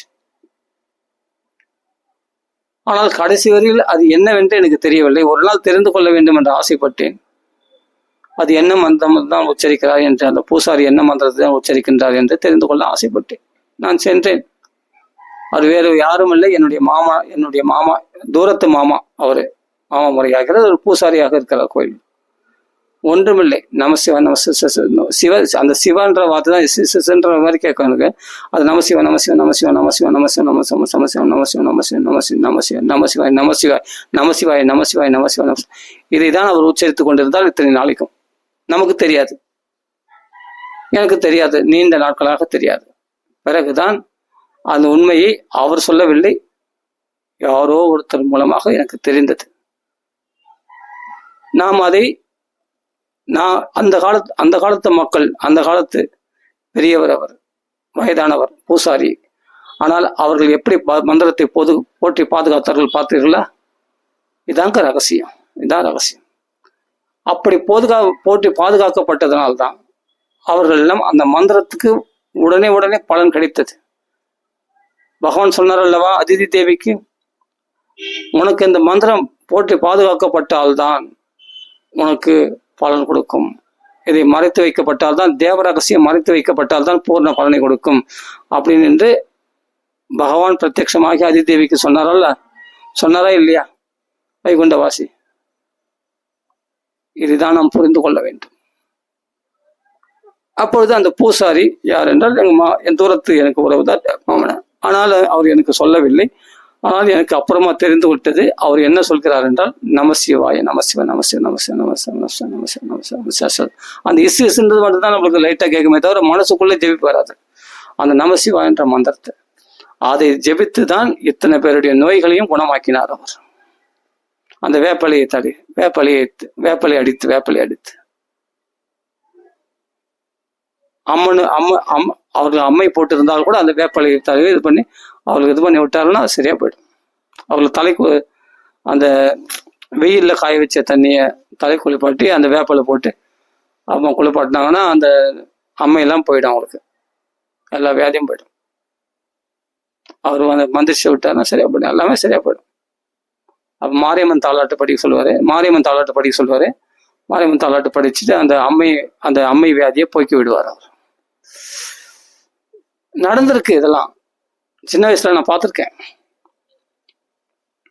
ஏன் சொல்கிறேன் என்றால், இது போல நாம் புரிந்து கொள்ளுங்கள். பெரியவர்களிடத்தில் நாம் தெரிந்து கொள்ளக்கூடிய விஷயங்கள் நிறைய இருக்கின்றது.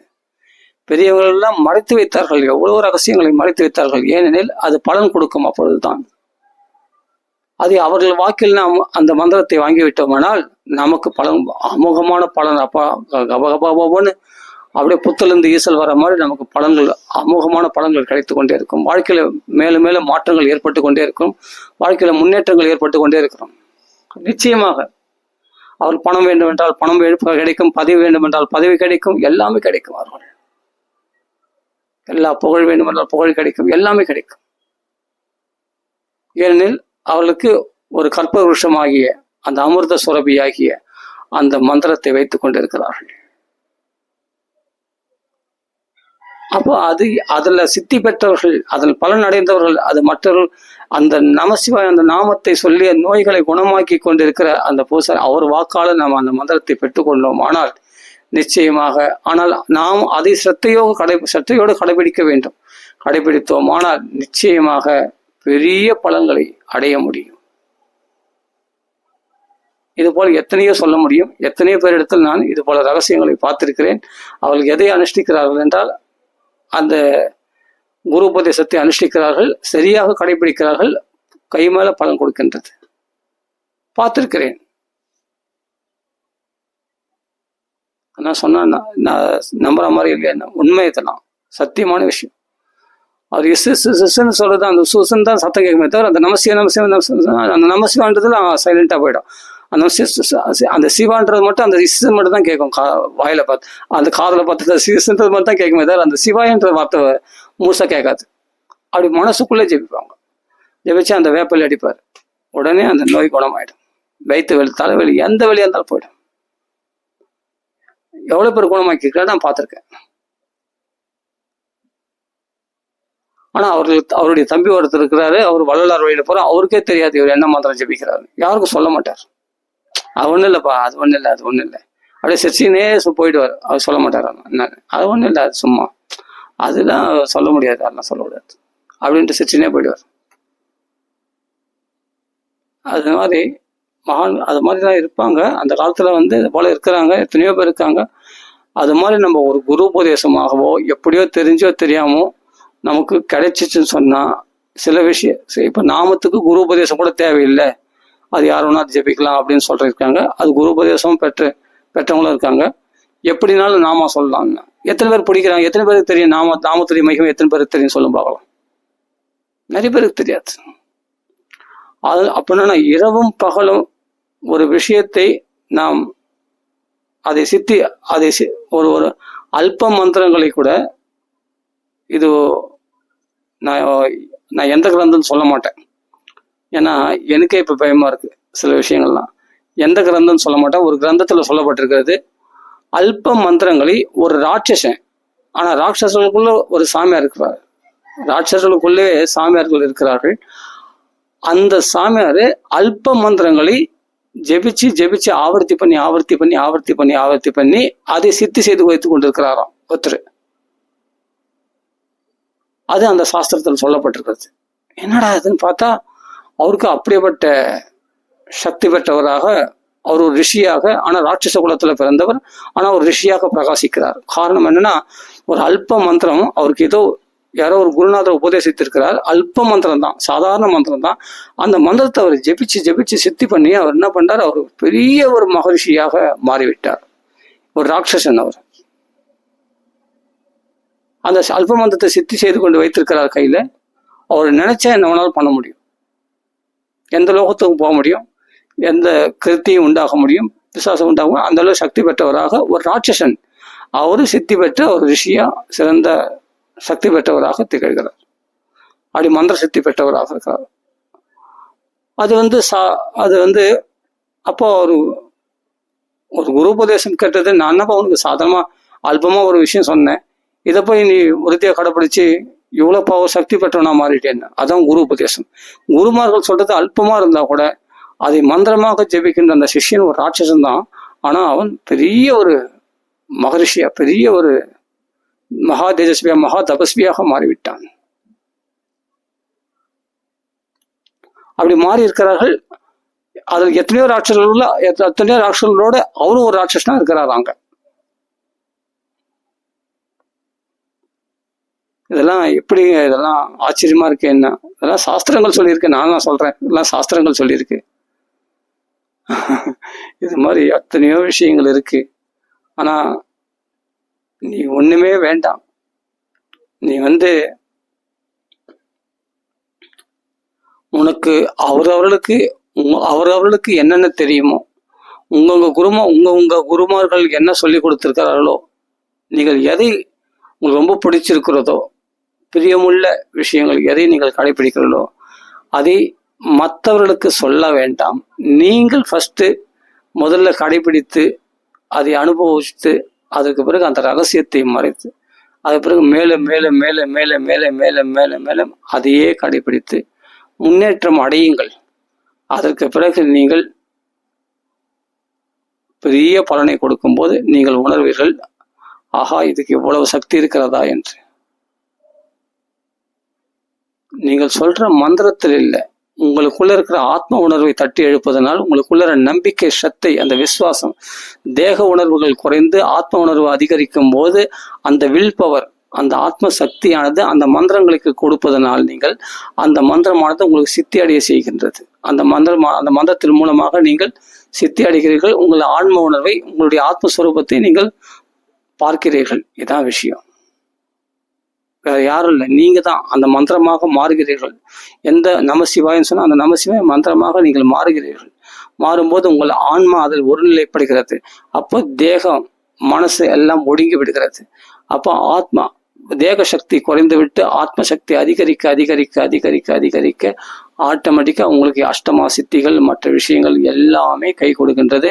அந்த அந்த ஆதியோடு சமமாகிறீர்கள். நீங்கள் அந்த ஒரு மந்திரத்தை சாதனமாக வைத்துக்கொண்டு அந்த நிலை, உயர்ந்த உன்னத ஸ்திதி நிலையை அடைகிறீர்கள்.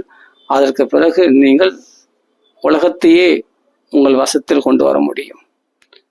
ஆனால் இதை துஷ்டர்களாகிய இரண்யகசிபு முதலானவர்கள் தபத்தினால் ஒருநிலைப்படுத்தி ஒரு மந்திரத்தை சித்தி செய்து ஒருநிலைப்படுத்தி அதை துஷ்பிரயோகம் செய்து விட்டார்கள். அல்ப விஷயங்களை பயன்படுத்தி விட்டார்கள்.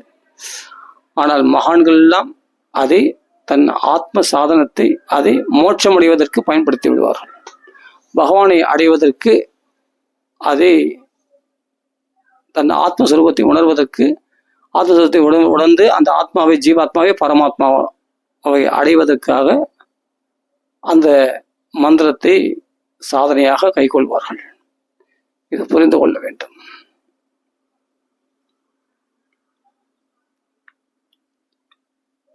நீங்கள் கொடுக்கின்ற அந்த முயற்சி, உங்கள் ஆன்ம உணர்வு, அந்த ஆத்ம சக்தி, ஆத்மார்த்தமாக நீங்கள் கொடுக்கின்ற அதுக்கு எஃபர்ட், அந்த எஃபர்ட் அந்த அளவுக்கு நீங்கள் உலக விஷயங்களில், அல்ப விஷயங்களில் மனசு மயங்காம, அல்ப விஷயங்களுடைய இடையூறுகளுக்கு நீங்கள் இடர்படாமல், அல்ப விஷயங்களாகிய இடையூறுகளுக்கு இடர்படாமல், அல்ப லாபங்களை, பெரிய பெரிய லாபங்களை நீங்கள் இழப்பதனால் வரக்கூடிய சோர்வுகளை பொருட்படுத்தாமல், உங்களுடைய சொத்தை இழக்கிறீங்க, உங்க சுகத்தை இழக்கிறீங்கோ, உங்களுடைய பணத்தை இழக்கிறீங்க அப்படின்னு சொல்லிட்டு அதில் மனசு பறிக்கூடும். அதெல்லாம் போனால் போயும்போதே. ஆனால் இது ரொம்ப நமக்கு நம்ம உபதேசத்தை குருநாதர் பெரிய விஷயத்தை உபதேசிக்கிறார். இது எல்லாத்த விட பெரிய சொத்து அப்படின்னு நினைச்சு உலகத்தில் இழப்புகள்லாம் பெரிய இழப்பாக நினைக்காமல், அவைகள்லாம் இழந்தாலும் பரவாயில்லை, இடையூறுகள் ஏற்பட்டாலும் அந்த இடையூறுகள் நான் பொருட்படுத்த மாட்டேன், எந்த கஷ்டம் வந்தாலும் நான் விடுவதில்லை அப்படின்னு முழு மூச்சாக, விடாமுயற்சியாக நீங்கள் அந்த உபதேசத்தை தொடர்ந்து கடைபிடித்தீர்களானால், ஆத்மார்த்தமாக கடைபிடித்தீர்களானால் நிச்சயமா வெற்றி நிச்சயம்.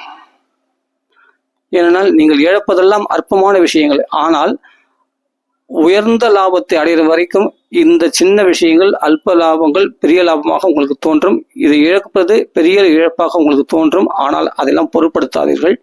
பிறர் ஏசிப்பதும் நிந்திப்பதெல்லாம் கூட பொருட்படுத்தாதீர்கள். பிறர் உன்னை கைவிட்டாலும் பொருட்படுத்தாதீர்கள். எதையும் பொருட்படுத்தாது இவைகளெல்லாம் கடந்துதான் வர வேண்டும். இந்த சோதனைகளை கடந்து கடந்து கடந்து நாம் விடாமுயற்சியாக நாம உபதேசித்த அந்த மந்திரங்களையோ, அந்த நாமத்தையோ, அல்லது பாராயணங்களையோ, அல்லது ஸ்லோகங்களையோ, அதை நம்ம இல்ல அந்த முயற்சி அந்த சாதனை அனுஷ்டானங்களையும் நாம் சரியாக கடைபிடித்து விடாமுயற்சியாக கடைபிடித்தோமானால் நிச்சயமாக வெற்றி அடைவோம். ஒரு நாள் அன்று நீ இழந்ததை விட பல மடங்கை பெறுவாய். உன் வாழ்க்கையில் எதையெல்லாம் இழந்து நீ இந்த நிலையை அடைந்தாயோ உயர்ந்த செய்தி அதை விட 1000 மடங்கு நீ பெறுவாய். அதை புரிந்து கொள்ளுங்கள். இது போல உபதேசிப்பதற்கு சிறந்த குருமார் கிடைத்தால் ஆனால் அந்த குருனுடைய பலத்தினால் நீ உலகத்தில் எல்லா மாயையும் கடந்து விடுவாய். எல்லா இடையூறுகளையும் கடந்து ஜெயித்து நீ மேலே ஏறி வந்து விடுவாய். நீ உயர்ந்த அந்த படிக்கட்டில் ஏறி நீ மாடியை அடைந்து விடுவாய் நிச்சயமாக. ஆனால் இது போல உபதேசிப்பதற்கு, இது போல கைட் பண்றதுக்கு, இது போல நம்மளுக்கு வழிகாட்டுதல் இதெல்லாம் பொருட்படுத்தாத இந்த நஷ்டம்லாம் ஆனா ஆயும்போது இவர்கள் நிந்திச்சும் போட்டோம். புரியுதா? இந்த சொத்தெல்லாம் இழந்த இந்த சொத்தெல்லாம் போனா போயும்போது உனக்கு பெரிய சொத்து ஒன்று நான் கொடுத்துருக்கேன், அதை ஃபாலோ பண்ணினே வா வா வா வா வா செய்.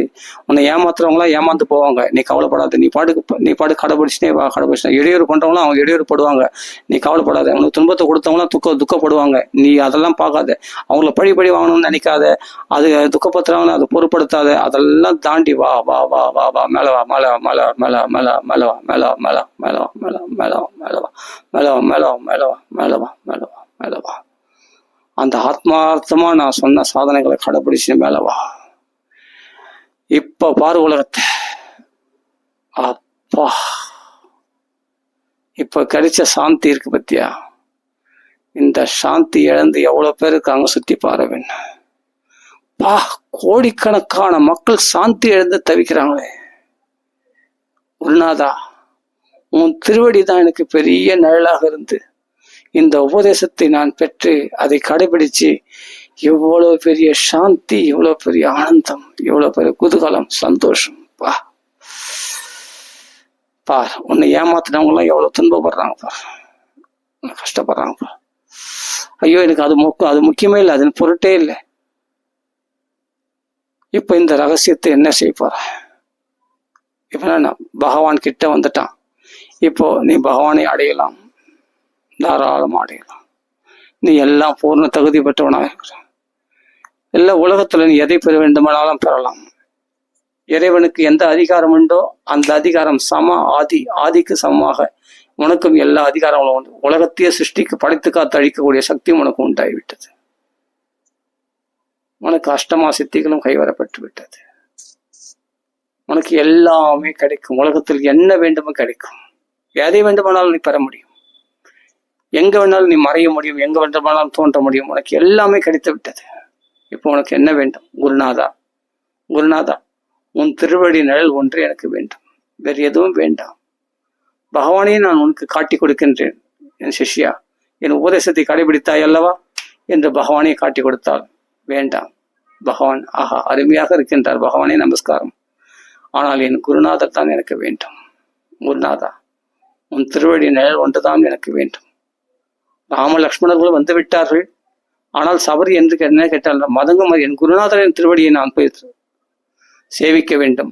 என் குருநாதருடைய பணிவடிதான் எனக்கு பெரிய சந்தோஷம் என்று சபரி பாட்டி கேட்டால் அல்லவா, அதை தான் விரும்புவார்கள் சித்தி அடைந்தவர்கள். அதற்கு கீழே எவ்வளவு லாபங்கள், எவ்வளவு நஷ்டப்பட்டார்கள், எவ்வளவு சோதனைகள் கடந்து வந்தார்கள், அதெல்லாம் பொருட்படுத்த அத்தனையும் மறந்துவிடும். உயர்ந்த சந்தோஷத்தை கிடைத்து விட்ட பிறகு இதெல்லாம் பெரிய விஷயமாக, இழப்பதெல்லாம் பெரிய இழப்பாக தோன்றாது. உயர்ந்த லாபத்தை அடைந்து விட்ட பிறகு சந்தோஷம் மட்டும்தான் மிஞ்சி இருக்கும். ஆனந்தமயமாக மாறிவிடுவாய். நீ ஆத்மஸ்வரூபமாக உன்னை உணர்ந்து விடுவாய். நீ சச்சிதானந்த சுரூபமாக மாறிவிடுவாய். ஆனால் ரகசியங்களை போற்றி பாதுகாத்துக் கொள்ளுங்கள். அதை கடைபிடியுங்கள், அனுஷ்டியுங்கள். வாழ்க்கையில் நீங்கள் உன்னத ஸ்திதியை அடையுங்கள். குருநாதனை சேவியுங்கள். பகவான் கூட பிறகுதான், குருநாதன் தான் முதலில். அப்படி சேவித்து அந்த குரு உபதேசத்தை சத்தையாக பற்றி கொள்ளுங்கள். நிச்சயமாக வாழ்க்கையில் வெற்றி பெறுவீர்கள். யாருக்கும் சொல்லாதீர்கள். உங்களுக்கு உபதேசிக்கப்பட்ட ரகசியத்தை யாருக்கும் சொல்லாதீர்கள். உன்னுடைய மனசுக்கு கூட சொல்லாதீர்கள். மனசு கூட அலைப்பாய்ந்து வேற யாருக்காவது சொல்லாமே நீ அப்படின்னு உன்னை தூண்டிவிடும். ரகசியம் மூலம் அந்த ஆத்மாவுக்குள்ள வைத்துக் கொள்ளுங்கள்.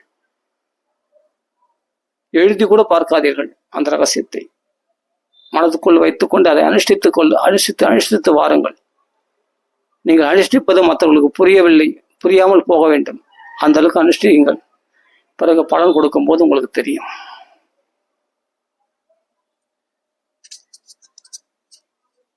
ரகசியங்கள் பாதுகாக்கப்பட வேண்டும். பொதுவான விஷய பக்தி தர்மங்கள், பல விஷயங்கள், பொதுவான விஷயங்கள் பரப்பப்பட வேண்டும். பரப்பப்பட வேண்டிய விஷயங்கள் பரப்பப்பட வேண்டும். பாதுகாக்கப்பட வேண்டிய விஷயம் பாதுகாக்கப்படத்தான் வேண்டும். புரிந்து கொள்ளுங்கள்.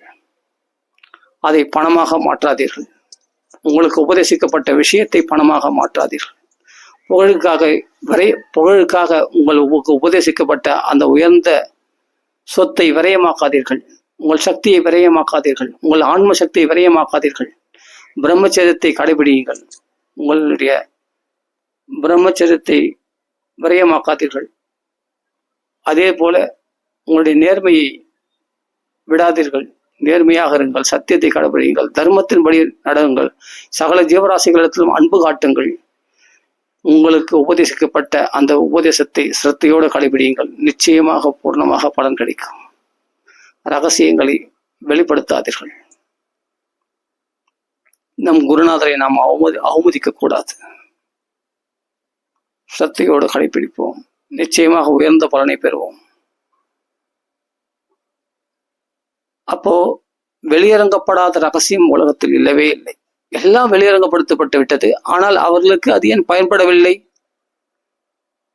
நான் சொன்ன அல்லவா 3 காரணங்கள். ஒன்று, அதில் நம்பிக்கை இல்லை, அதான் சிரத்தை இல்லை.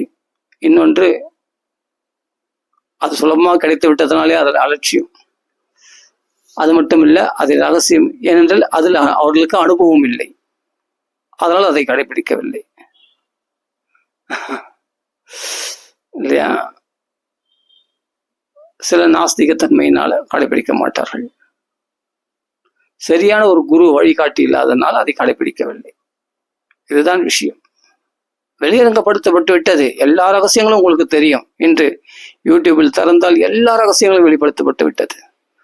ஆனால் எத்தனை பேர் கடைபிடிக்கிறார்கள் சொல்லும் பார்க்கலாம். அது ரகசியம் என்று எத்தனை பேருக்கு தெரியும்? அது சாதாரண விஷயமா? அதான் சொல்றேனே, பௌதிக விஷயங்களுக்கு சமமாக ஆகிவிட்டது. ரகசிய தெய்வீக விஷயங்கள் எல்லாம் பௌதிக விஷயங்களுக்கு சமமாக ஆகிவிட்டது. அதற்கு மதிப்பே இல்லாமல் போய்விட்டது. காரணம் யார்? பணத்துக்காகவோ மற்ற விஷயங்களுக்காகவோ அந்த அளவுக்கு வெளிப்படுத்தினதுனால தானே இவ்வளவு அலட்சியம் அந்த விஷயங்களுக்கு, தெய்வீக விஷயங்களுக்கு, உயர்ந்த விஷயங்களுக்கு. அது ரகசியமா.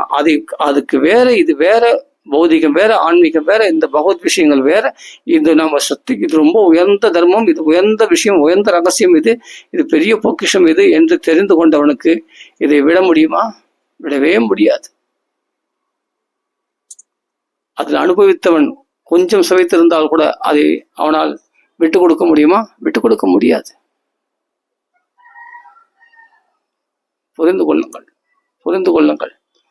ரகசியம் எல்லாம் தெரியும் உங்களுக்கு. ஆனால் அதை பாதுகாக்கத்தான் உங்களுக்கு தெரியவில்லை. புரிந்து கொள்ளுங்கள். ராம் ராம் ராம்.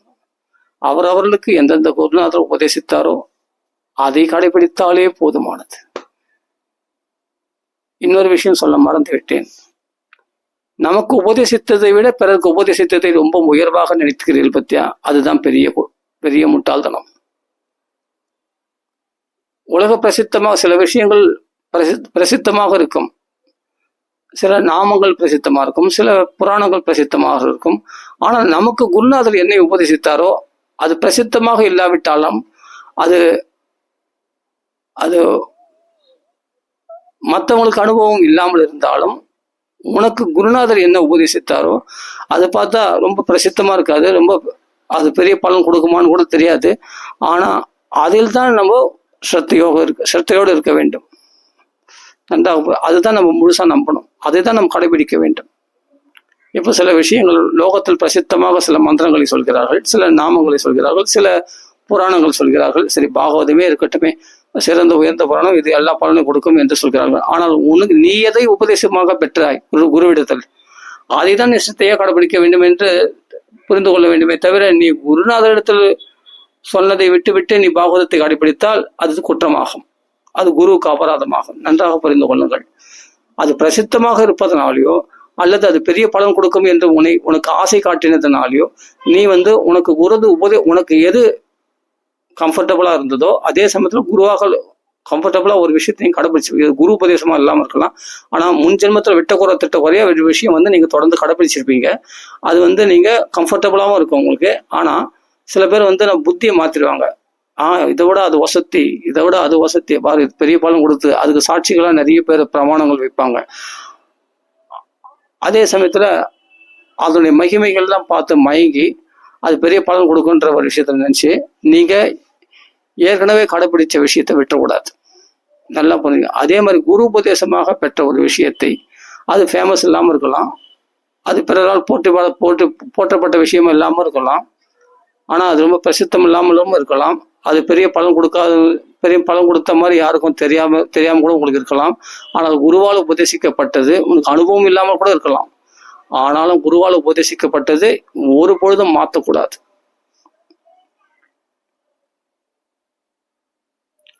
அது என்ன உபதேசித்தார்களோ அந்த ஒன்றையே இந்த மந்திரத்தை நம்ம கேள்விப்பட்டது கூட கிடையாது, இந்த ஸ்லோகத்தை கேள்விப்பட்டது கூட கிடையாது. ஆனா இந்த ஸ்லோகத்தை இந்த உபதேசம் வாங்கியிருக்கேன் ஒரு குருநாதத்துல, இது போய் என்ன பலன் கொடுக்கும் அப்படின்னு அலட்சியப்படுத்தக்கூடாது.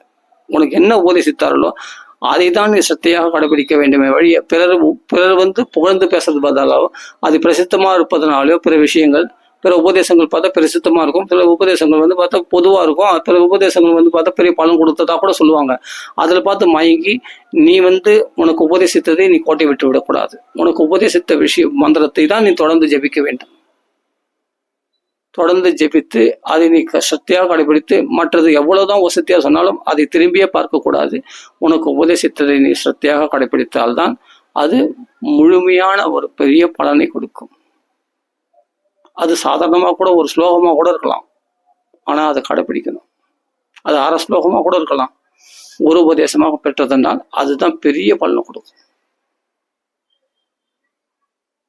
இல்ல ஒரு உபதேசமே இல்லை, எனக்கு தொடர்ந்து என் வாக்குல இந்த மந்திரம் தான் வந்துட்டே இருக்கு அப்படின்னா முன் ஜென்மத்தை தொட்ட குறையா இருக்கும், அது கம்ஃபர்டபுளா இருக்கும் உனக்கு. அப்ப அதையே பிடிக்கணுமே தவிர நீ வேற எதுவும் மாற்றக்கூடாது. மற்றதெல்லாம் பிரசித்தமா இருக்குன்றதுனாலயோ பெரிய பலன் கொடுக்கும் என்பதனாலயோ அதுக்கு மயங்கி ஆசைப்பட்டு அதுல போயிடக்கூடாது. நீ எதை ஒன்று உறுதியாக கடைபிடித்திருந்தாயோ அதை விடாமல் கடைபிடித்தாலே போதுமானது, அதுவே பெரிய பலனை கொடுக்கும். நன்றாக புரிந்து கொள்ளுங்கள். ஆனால் எதுவா இருந்தாலும் சாஸ்திரங்கள் அங்கீகரிக்கப்பட்டக்கூடிய விஷயமா இருக்க வேண்டும். குருநாதர் சொல்லப்பட்டிருந்தால் சம்மதம் தான்.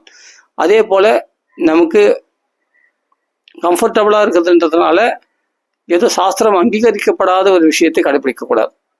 அது சாஸ்திரத்துல அங்கீகரிக்கணும். நீ சொல்ற மந்திரம் அப்படின்னா அது முன்ஜென்மத்தை அது தொடர்ந்து உனக்கு வருதுன்னு சொன்னா அது முன்ஜென்மத்தை தொட்ட குறையா இருக்கும். கண்டிப்பா அதை நீ கடைபிடிச்சா கண்டிப்பா பலன் கொடுக்கும். அதை விட்டுட்டு நீ வேற யாரும் ஆஹா ஓஹோன்னு பேசுறத மயங்க கூடாது, அதுல ஈடுபடக்கூடாது. ஆனா குரு உபதேசம் இல்லாம எனக்கு சுபாவமா எனக்கு இது சொல்றதுக்கு நல்லா இருக்கு அப்படின்ட்டு நீ சொல்லின்னு இருக்கன்னு சொன்னா அது சாஸ்திரம் அங்கீகரிச்சிருக்கிறதா இருக்கணும். நீ சொல்றது சாஸ்திரம் அங்கீகரிக்கலன்னு சொன்னா அதை கடைபிடிக்க கூடாது, அதை விட்டுடணும். சாஸ்திரம் அங்கீகரிச்சிருந்தா எனக்கு சுபாவமா இந்த மந்திரம் வருது, ஆனா இது சாஸ்திரம் அங்கீகரிச்சிருக்குது இந்த மந்திரம் அப்படின்னா ஓகே நீ கடைபிடிக்கலாம். ஆனா அதை ஒன்னே உறுதியா பிடிச்சிங்கன்னா அதுப்ப வேற எதுவும் மாற்றக்கூடாது. இதுதான் சப்ஜெக்ட், இதுதான் ஆப்ஜெக்ட், எல்லாமே இதுதான். இதை புரிஞ்சுக்கிட்டா போதும். இதுதான் சப்ஜெக்ட், இதுதான் ஆப்ஜெக்ட், வேற ஒண்ணுமே தேவையில்லை. மகான்கள்லாம் நமக்கு எல்லாமே எல்லா சொத்தையும் எழுதி வச்சுட்டு போயிட்டாங்க, நமக்கு தான் அனுபவிக்க தெரியல. வியாசர், வால்மீகி போன்ற மகர்ஷிகள், நம்ம பாட்டன்மார்கள் எல்லாம், நம்ம தாத்தாக்கள் எல்லாம், ரிஷிகள்லாம் நமக்கு எல்லா சொத்துக்களையும் எழுதி வச்சுட்டு போயிட்டாங்க. நமக்காக, நம்ம பேர குழந்தைகளாகிய நமக்காக, நம்ம தாத்தாக்கள் ஆகிய நம்ம ரிஷிகள் எல்லாம் எல்லா சொத்துக்களையும் நம்ம பேர்ல எழுதி கொடுத்துட்டு போயிட்டாங்க, நல்லா அனுபவிங்கன்னு. ஆனா நம்ம அனுபவிக்கலாம் யார் குற்றம்? நம்ம மேலதான் குற்றம். அதனால் நாம் நிச்சயமாக அதை கடைபிடிப்போமாக. ரகசியம்